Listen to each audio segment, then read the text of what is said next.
જય શ્રી કૃષ્ણ, જય માતાજી દોસ્તો, સ્વાગત છે તમારું આપણી ચેનલ લાઈવ યુનિક લાઈફમાં। 2026નું વર્ષ જ્યોતિષી દ્રષ્ટિએ અત્યંત પરિવર્તનકારી રહેવાનું છે। ધનુ રાશિના જાતકો જેઓ સ્વભાવે આશાવાદી અને જ્ઞાનના જિજ્ઞાસુ હોય છે, તેમના માટે મે 2026નો મહિનો નવી તકો અને આંતરિક ઉત્ક્રાંતિ લઈને આવ્યો છે। આજના આ ખાસ વિડીયોમાં આપણે જાણીશું કે મે 2026 દરમિયાન ગ્રહોની બદલાતી ચાલ તમારા વ્યાવસાયિક જીવન, આર્થિક સ્થિતિ, શિક્ષણ, સંબંધો અને સ્વાસ્થ્ય પર શું અસર કરશે। ખાસ કરીને શનિની ચોથી ઢૈયા અને 7મા ભાવમાં બેઠેલા ગુરુ મહારાજ તમને કેવા ફળ આપશે તે વિશે આપણે ઊંડાણપૂર્વક ચર્ચા કરીશું। તો વિડીયો છેલ્લે સુધી જોજો, કારણ કે આપણે આ વિડીયોની અંદર એવા અચૂક ઉપાયો વિશે વાત કરી છે કે જેનાથી તમને ફાયદો થઈ શકે। તો મિત્રો, આ મહિનાની શરૂઆત 1 મેના રોજ વૃશ્ચિક રાશિમાં પૂર્ણચંદ્ર એટલે કે ફૂલ મૂનથી થાય છે, જે આર્થિક આયોજન માટે શ્રેષ્ઠ સમય છે। 11મી મે મંગળદેવ મેષ રાશિમાં પ્રવેશ કરશે, જે તમારી ઉર્જામાં વધારો કરશે। 15મી મેએ સૂર્ય અને બુધ વૃષભ રાશિમાં પ્રવેશ કરશે, જે તમારા કાર્યક્ષેત્રમાં શિસ્તતા લાવશે।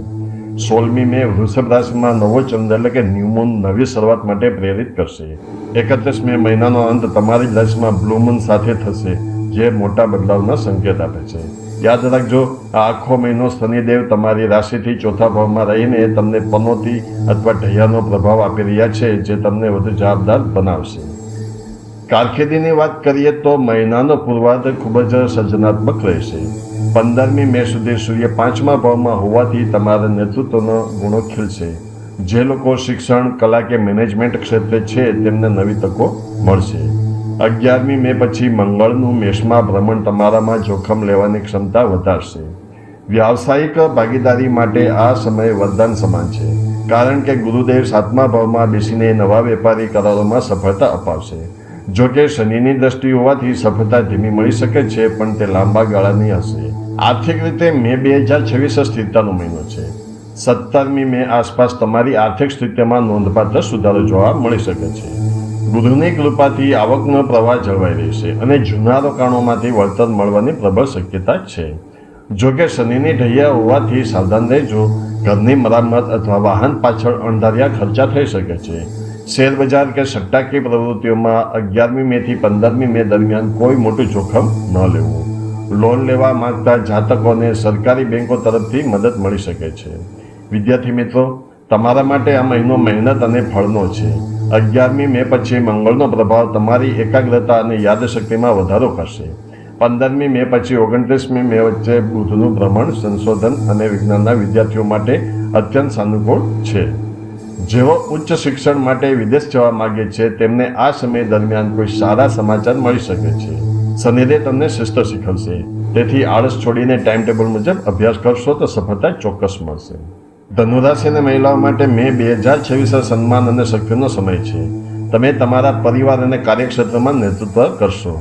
આર્થિક રીતે તમે વધુ સ્વતંત્રતા અનુભવશો, પરંતુ શનિની ઢૈયાને કારણે માનસિક તણાવ કે ચિંતા રહી શકે છે। વધુ પડતા વિચારો કરવાને બદલે આધ્યાત્મિક વાંચન કે યોગનો સહારો લેવો। 18મી મે પછી શુક્રની અનુકૂળતાને કારણે પારિવારિક સંબંધોમાં વધુ સ્નેહ અને હૂંફનો અનુભવ થશે। ગૃહસ્થ જીવનમાં ગુરુની હાજરી અમૃત સમાન છે। જીવન સાથેનો તાલમેલ વધશે।